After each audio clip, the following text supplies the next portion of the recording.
need to feel that you respect me. I need to feel that you love me.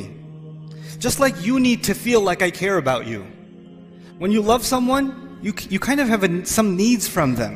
You need for me to make sure that the house is taken care of. You need to make sure, my responsibility, you need from me that the electricity bills are paid and the heating is working. And you need for me to make sure that you can get to school. You need to make sure, for me to make sure that you have clothes. Those are my responsibilities. And I need to make sure that I feel some respect from you and regard from you and obedience from you. I get that. But the relationship you have with Allah is different. You have a lot of needs from Him. He has no needs from you. He doesn't need you at all, actually. He doesn't need anyone or anything. And let's just talk about you. When you say, why do I need to pray? Why does Allah need me to pray? Allah doesn't need for you to do anything. It's not about Him at all. Allah even says, when nothing will remain. Let me just give you an example from the Quran. When nothing will remain in this universe. Let's talk about that about the glory of Allah for a second. Recently I was in Qatar during the World Cup. And the team that wins, so Argentina wins.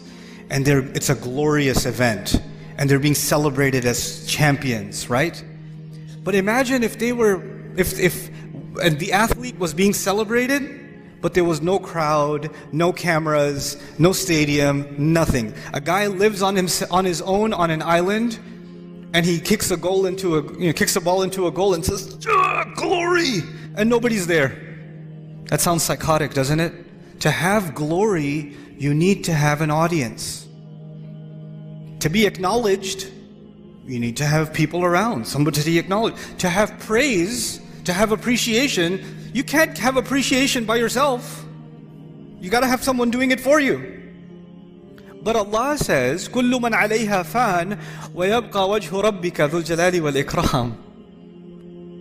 He says, everything will stop existing on this earth, and yet the face of your Rabb will remain, and it will still possess glory. Allah is the only one who is glorious even when there's no one glorifying Him.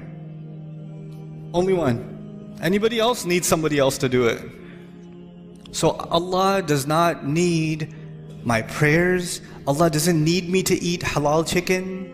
Allah doesn't need me to not say bad. He doesn't need any of that from me. So just get that thought out of your head that somehow you're doing anybody a favor. Allah even says, يَمُنُّونَ عَلَيْكَ أَنْ أَسْلَمُوا.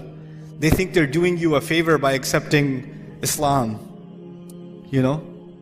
Allah said, don't tell me that you're doing me a favor with your Islam. But Allah is the one doing you a favor. Now, the next thing.